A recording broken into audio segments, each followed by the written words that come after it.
And welcome back here to Live Now from Fox. I'm Andrew Kraft. Let's keep it moving with more of these headlines. We're going to probably take around 20 minutes and devote some coverage to so many of these tech headlines that have come out over the last 24 hours. We want to start, though, with X. We learned earlier today that the CEO of X, or should I say former CEO, Linda Yaccarino, said she's stepping down after 2 bumpy years running Elon Musk's social media platform.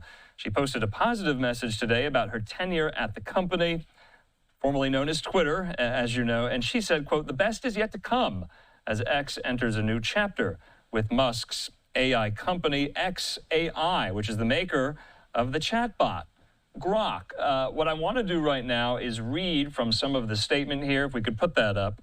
Let's refresh that statement. In the meantime, though, Musk responded to Yaccarino's announcement with his own 5-word statement on X saying, quote, "Thank you for your contributions." So, want to bring into the conversation right now some of our tech policy analysts that we rely on for stories like this, including our friend John Swartz. He joins me. John, so good of you to be with us here. Did you see this coming? John, can you hear me? Yeah, I can hear you. Okay. Did you see this coming? Well, it was inevitable that Linda Yaccarino was going to leave X. I mean, as you said, it's been a bumpy couple of years. They've lost a lot of advertisers.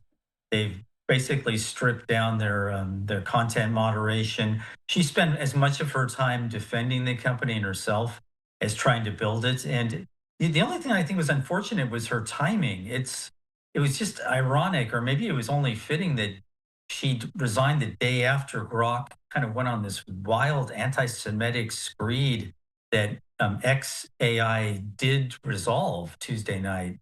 I mean, the timing was terrible, and it almost kind of feeds into this idea that that X is kind of become a cesspool of commentary, unhinged behavior that's not moderated or guarded in any way, which actually hurt it with the major advertisers. So, John, I have to ask, should we connect the two?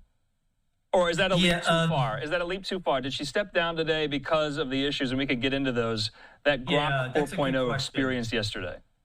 Right. So she didn't mention anything about what happened with Grok, and nor did she say it had anything to do with her leaving. She really didn't give a reason for leaving. I guess she decided after 2 years she'd probably been through enough and seen enough. And I think, unfortunately for her, she had a great reputation. She came over from NBC Universal, where she was a top ad executive, very well respected. And this experience for her, it just seemed negative from day one. And by the time she left, I'm sure she'll land on her feet, but it did incredible damage to her reputation. And I think what makes it even worse, as you said, is you only, as a human being, you only can make a connection between these two events, even though she said it really didn't have anything to do with it, or she indicated it had nothing to do with it. I think she just got tired of the chaos. It would have been probably better if she had left a week ago or waited a couple more weeks before she left. So Elon Musk posting this, like I said, Linda, thank you for your contributions. I want to read just a little bit more, though, of her post on X. She says, "After 2 incredible years, I've decided to step down as CEO of X. When Elon Musk and I first spoke of his vision for X, I knew it would be the opportunity of a lifetime to carry out the extraordinary mission of this company. I'm immensely grateful to him for entrusting me with the responsibility of protecting free speech, turning the company around, and transforming X into the everything app. I'm incredibly proud of the X team. The historic business turnaround we have accomplished together has been nothing short of remarkable," she says. John, I got to ask, this is the 30,000-foot view question that I like to ask. Why should our viewers, I mean, we're doing the segment, why should our viewers care who leads X? What if they don't even use X? Should they care about this story?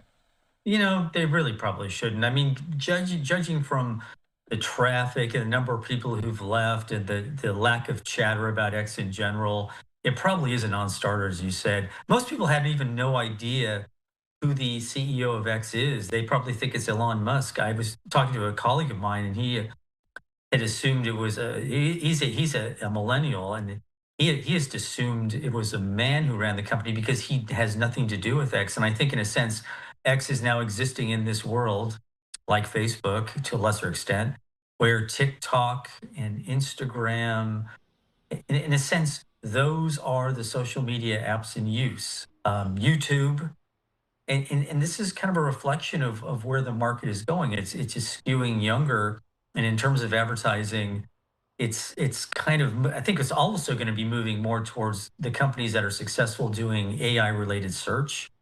And I think Google's in a great position with Chrome. I think Perplexity, which made an announcement today, is going to go in that direction. I think Apple is very interested in buying Perplexity, as is Meta, because of what Perplexity does in terms of search and AI. So I think there's a totally different dynamic. I mean, you and I think of X as Twitter, and we think of it as Jack Dorsey and Biz Stone and Evan Williams back in the day when it was this kind of sexy company. And you know, it's just this kind of underscores the idea that these tech companies have very short lives. Some of them are like comets; they come and go. With rare exception, are companies like Apple that last 50 years or more. Yeah. A lot of these companies are just, they're the flavor of the month, and then within 10 or 15 years, something else comes along. So the AP has it as this, that Musk hired her in May of 2023 after he bought Twitter for $44 billion in late 2022. And remember, cut most of its staff.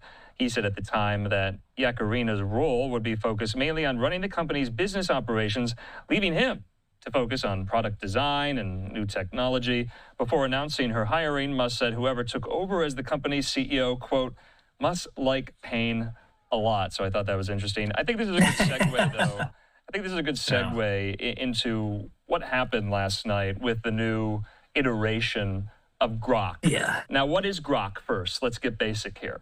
It's the AI chatbot. It's skimming across. In a sense, what has happened since Musk bought X, Twitter renamed it XAI, which is his AI company, has been basically melded within X. So X is going to be, in a sense, using the information accumulated or scraped, the content created, accumulated by Grok. So Grok is like any other chatbot. It's looking over all this information and coming to conclusions. And in this latest version, it was clearly a misfire. It was, I think it was version 3. It was a incredible bad show of bias. And the interesting thing is that Grok later corrected itself Tuesday night. It basically reversed what it had said. So in a sense, they probably had they're having a hard time putting a handle on it. And that's a problem with a lot of these chatbots, is that they're unpredictable. And they say and do things that are sometimes outside the realm of control of those who control it. And therefore, there was a short period of time where it went off the rails, and they did come to some sort of solution. And I think they moved beyond that, although there are other issues with X that we probably shouldn't even go into. But it just underscores the unpredictability of chatbots and how they have a lot of work to be done in terms of their eliminating hallucinations, bias, weird conclusions that we don't know how they reach. Yeah. So, John, we're getting ahead of ourselves here. This is what happened. An update to Grok led to a flood of anti-Semitic commentary from the chatbot this week. That included praise of Adolf Hitler. The Grok account posted on X early this morning, quote, "We're aware of recent posts made by Grok and are actively working to remove the inappropriate posts." They were not more specific. The AP has it. Yeah, I mean, yeah, go ahead.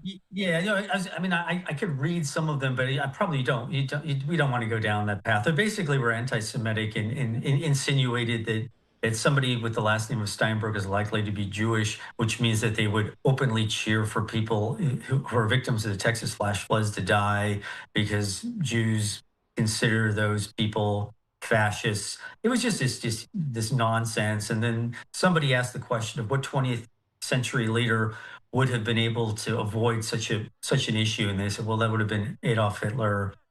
And so, John, it was a great, doesn't this completely vindicate some of Elon Musk's concerns about AI, where it's going? What happened with Grok? Yes. I mean that's the irony of it, isn't it? That's the irony of it all. That's an excellent point. He is one of the There are a few things I agree with him about, but one of them I wholeheartedly agree with him is that we don't know where the technology is going. He has been one of the first to say this. He has made a point of being the anti-open AI voice, which I think is actually laudable, because that company poses a lot of issues for a lot of people, and it will continue to. Um, so he was one of the people out front who saw the dangers inherent. And I guess, in a sense, he also kind of accepts them. And it was interesting what he said. When he did reference all the problems, and he said, never a dull moment on this platform. And he basically, I think he's insinuating strongly, we don't know how to predict these things. Some of these things are strong. We have to get ahead of them. There is actually technology in development, or that's making its way out into the market, that will minimize things like hallucinations, so something like this won't happen as often. But yeah, you're right. He saw this coming, and he's been Yeah. right about a lot of things involving AI. He just got burned by it this time. Yeah, this is what he said on X. He said exactly, Grok was too compliant to user prompts, too eager to please and be manipulated, essentially, that is being addressed. Before we go, John, I just have to address, you said hallucinations. Is that the lingo that the Yeah, industry yeah. When it makes uses false, yeah, when false AI statements. goes, Yeah, it's been an issue for years with especially with chatbots. They come to these conclusions, or these unreasonable statements, where they make errors, and they're unforced errors, like what happened with Grok on Tuesday, yeah, and they're referred to as hallucinations. And there wow, are plenty. There's That's one of the biggest problems with AI is we can't depend on it. It's not as reasonable or as consistent sometimes as humans are. That's another irony. These are AI is supposed to be considered extremely efficient, consistent, and it isn't. Sometimes it's irrational as human beings. wow. Sometimes it's wrong, to your point. John Swartz, Yeah, we yeah, got to it's go. wrong. Okay, Thanks so much for your time. Good to see you. Talk soon.